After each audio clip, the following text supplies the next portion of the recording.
Hey everybody! Today we're going to be reading chapter 7 of Deuteronomy, and after I get done reading scripture, I'm going to explain what I think about it, how I feel about it. And I'm not an expert in scripture at all, so please do not lean on my understanding, but trust in the Lord for understanding and for guidance. And if I mispronounce any names, places, people, words, anything like that, I do apologize. And I'm reading from my Bible. It's the New Living Translation for those who want to follow along. And without further ado, let's get started. Right. When the Lord your God brings you into the land you are about to enter and occupy, he will clear away many nations ahead of you. The Hittites, Gershites, Amorites, Canaanites, Perizzites, Hivites, and Jebusites. These 7 nations are greater and more numerous than you. When the Lord your God hands these nations over to you and you conquer them, you must completely destroy them. Make no treaties with them and show them no mercy. You must not intermarry with them. Do not let your daughters and sons marry their sons and daughters, for they will lead your children away from me and to worship other gods. Then the anger of the Lord will burn against you, and he will quickly destroy you. This is what you must do. You must break down their pagan altars and shatter their sacred pillars. Cut down their Asherah poles and burn their idols. For you are a holy people who belong to the Lord your God. Of all the people on earth, the Lord your God has chosen you to be his own special treasure. The Lord did not set his heart on you and choose you because you were more numerous than other nations, for you were the smallest of all nations. Rather, it was simply that the Lord loves you, and he was keeping the oath he had sworn to your ancestors. That is why the Lord rescued you with such a strong hand from your slavery and from the oppressive hand of Pharaoh, king of Egypt. Understand, therefore, that the Lord your God is indeed God. He is the faithful God who keeps his covenant for 1,000 generations and lavishes his unfailing love on those who love him and obey his commands. But he does not hesitate to punish and destroy those who reject him. Therefore, you must obey all these commands, decrees, and regulations I am giving you today. If you listen to these regulations and faithfully obey them, the Lord your God will keep his covenant of unfailing love with you, as he promised with an oath to your ancestors. He will love you and bless you, and he will give you many children. He will give fertility to your land and your animals. When you arrive in the land he swore to give your ancestors, you will have large harvests of grain, new wine, and olive oil, and great herds of cattle, sheep, and goats. You will be blessed above all the nations of the earth.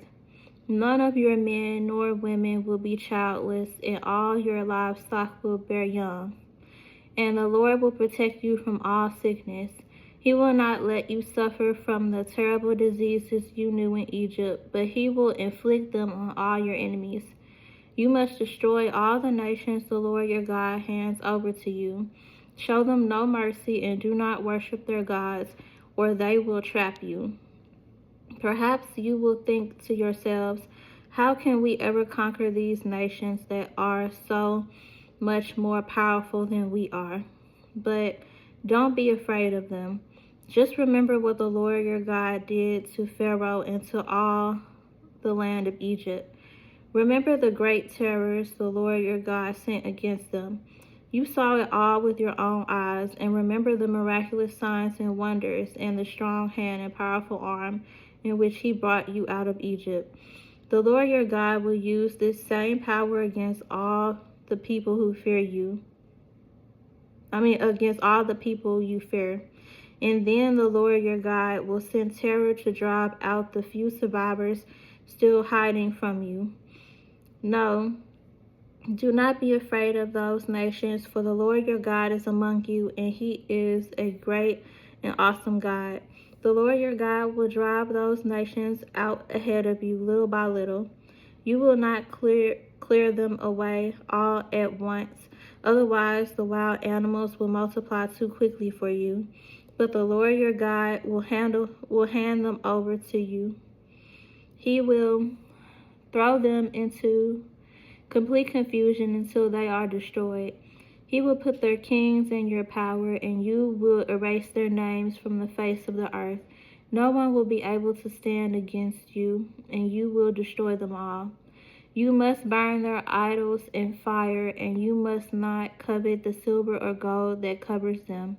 You must not take it, or it will become a trap to you, for it is detestable to the Lord your God.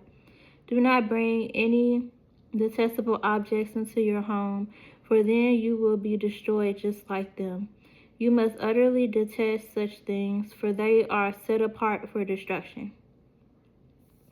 Thus ends the reading of chapter 7 of Deuteronomy. So, basically, this whole entire chapter is about how the Lord is literally about to give them the promised land. But they have to literally destroy the people who inhabited that land first. Who inhabit that land currently. And all of them are literally the enemies of the Israelites. So little by little, the Lord wants them to, wipe out their enemies completely. So that means the men, women, and children, leave no one alive. I'm not sure if that includes the livestock as well, but if it does, I'm pretty sure the Lord will say that.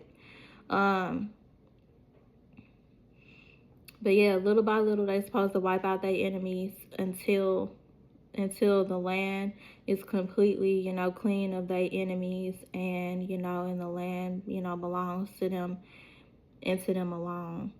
The Lord was specific in his instructions. He said, don't save nobody, don't show nobody no mercy. Everybody is supposed to die. So, like spare no one. And if they do that, then all will be well for them. They're also not supposed to, do any idolatry, or anything like that. Don't follow the customs of your neighbors. Don't follow the customs of your enemies and stuff. Like these people that they're supposed to be wiping out, like don't adapt any of their customs. Don't worship any of them idols or pagan gods or anything. Don't marry them women, because they'll lead you astray. And don't save nobody. I hope the Israelites listen to them, honestly, because I don't know. I remember the Israelites not wiping people out completely and showing mercy, and then they end up causing trouble later. Like, it's just a problem. But it's like who you marry truly is important. Like, that's another thing that this chapter got me thinking about. Who you marry is truly important. Like let's say you a Christian and you are, a devout Christian person. You literally live your life according to the Bible, and you are for the Lord, you for Jesus 100%. Okay? I don't see why you would, but if you was to marry a person who don't know the Lord, and who worship pagan, idols, false gods and stuff, then yeah, your partner will lead you down that path, because they're going to want you to worship the same, gods and stuff that they do. Like, let's say you marry somebody from Greece or whatever, and they worship, the Greek pantheon or whatever. Like, you don't believe in that. You believe in Jesus and stuff, but they don't believe in Jesus. They believe in Zeus and them. And it's like somebody gonna get led astray. Actually, I'm not even gonna say somebody gonna get led astray, because if the person end up following Jesus, then that's good, because Jesus is the one true God. You know what I'm saying? But if you end up, following Zeus and them, like you've been led astray, because them is false gods, them is idols, them is they not real. So like that's why the Lord said not to that's why the Lord told them to wipe everybody out and not to marry. Not don't intermarry with them. Don't let your daughters and sons marry they daughters and sons, because they gonna get led astray, and they gonna end up not worshiping the Lord like they supposed to, and then the Lord gonna have to punish y'all for rejecting Him, and y'all want that. So yeah, it's just I just hope that the Israelites listen this time. I don't know, we'll see. I know this is a recap of basically what happened already, but because we did read this already before. You know how certain books of the Bible and everything, they tell the same story, but just from a different perspective or whatever. Yeah, that's what I feel like this is. It's the same story that we've already read, but it's just from a different perspective. So I always still hope that the Israelites, at least, I always hope that they, that they listen to the Lord and everything. But it is what it is. Yep, He told them exactly what they supposed to do and what they not supposed to do, and let's just pray that they listen to the Lord's instructions.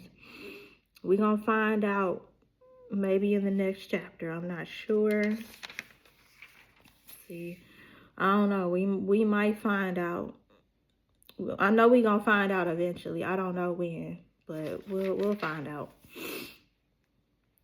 But yeah, that's pretty much all I gotta say for this chapter. I was gonna say it was a long chapter to read, but no, it was decent. It was decent sized chapter. But I do gotta update y'all real quick on what's going on with me. So in terms of my car, basically I need a new radiator. So it's today's Thanksgiving. Y'all know I don't celebrate holidays and everything, but like just to let y'all know what today is. According to the world and everything, today is Thanksgiving according to them. So I do gotta leave out of the house today so that way I can upload these videos. My bad. The video that's supposed to be previous to this one, my bad. I recorded it yesterday, and I've been trying to get it to upload here in the house all day and night, and it's not upload. Like it's going super slow. Like it's just not uploading. Like it's not even past like 5% uploading. So I gotta leave the house in order to get that uploaded, along with these videos that I'm finna record. This one, and then the next one, the next chapter. So this video y'all gonna see on Friday, tomorrow. And then the next video, which is gonna be Deuteronomy chapter 8, that's y'all gonna see that on Saturday. So yes, like I'm loving recording in the house and then leaving out and going ahead and having them and uploading them, because here in the house I'm comfortable. I can take my time reading and talking to y'all, and I don't have to worry about burning no gas or anything, in order to do my videos. But yeah, my car still in the shop. They ain't get a chance to work on it yet because they short-staffed. So they're gonna work on my car on Monday. So basically I'm gonna be without my car for the rest of this week, which is fine. My granny, blessed me and is allowing me to use her car.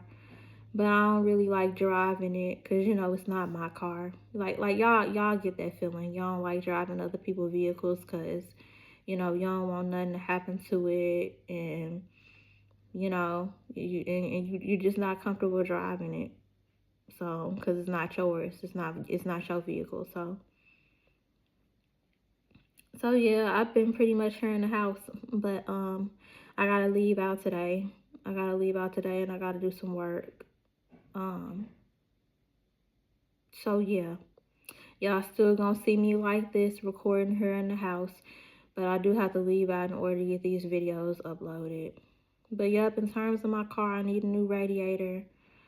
Um, I'm gonna get that. I'm gonna get that done. Hopefully, they work on it on Monday and get it fixed so that way I can get my car back because I do gotta go to class on Wednesday. So, I gotta go to college on Wednesday. So we'll see.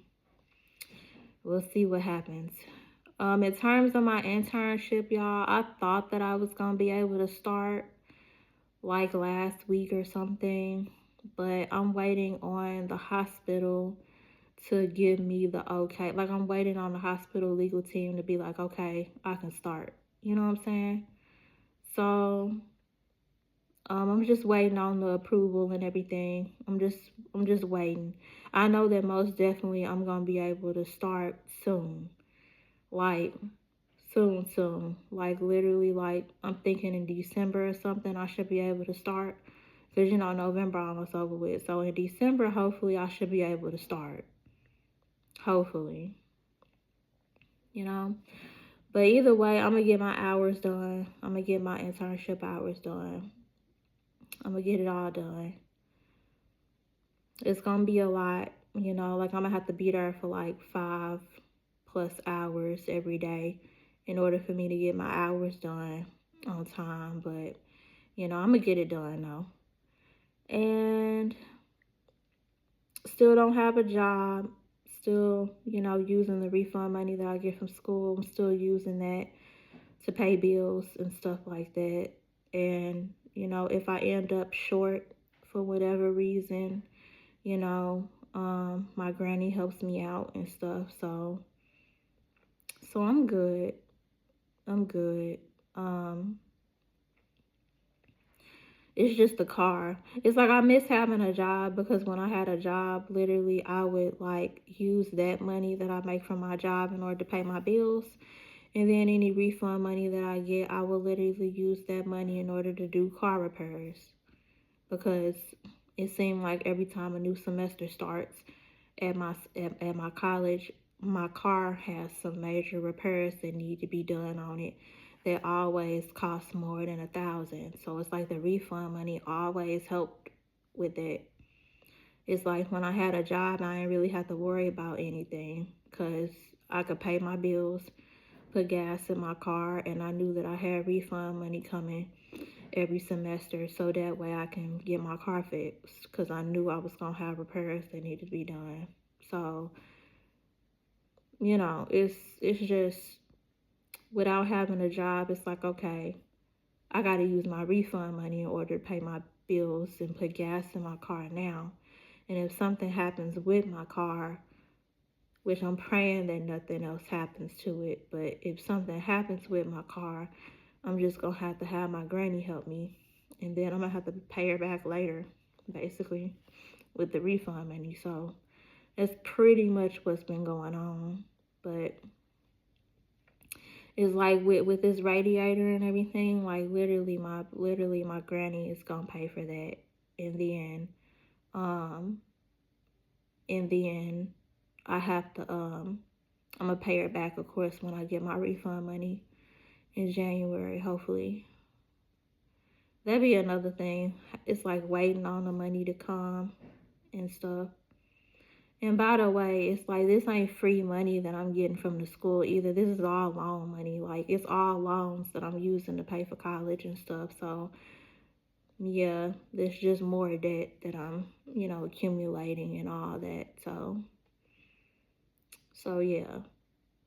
I ain't got it like that. I ain't out here just getting, free money and stuff. Nah.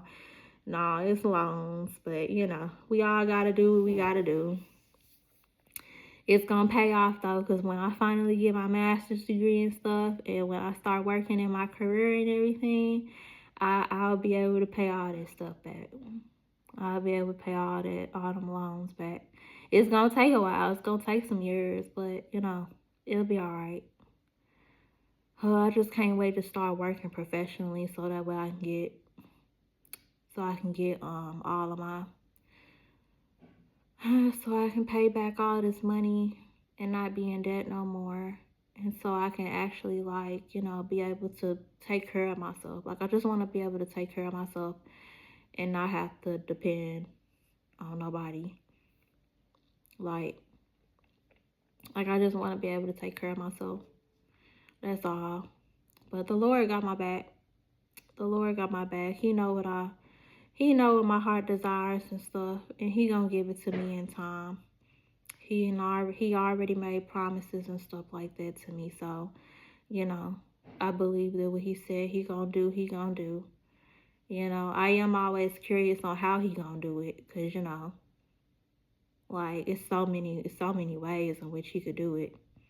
But in whatever way He do it, though, I want to be able to say, shoot, nobody but God did that. That's it. But anyway, that's what's going on with me, though, y'all. I do got a project I have been procrastinating on. So I'm going to go ahead and work on that after I get my errands done. Excuse me. After I get my errands done and everything, I'm going to go ahead and work on that. But thank y'all so much for listening. I love y'all. Jesus loves y'all. Have a blessed day.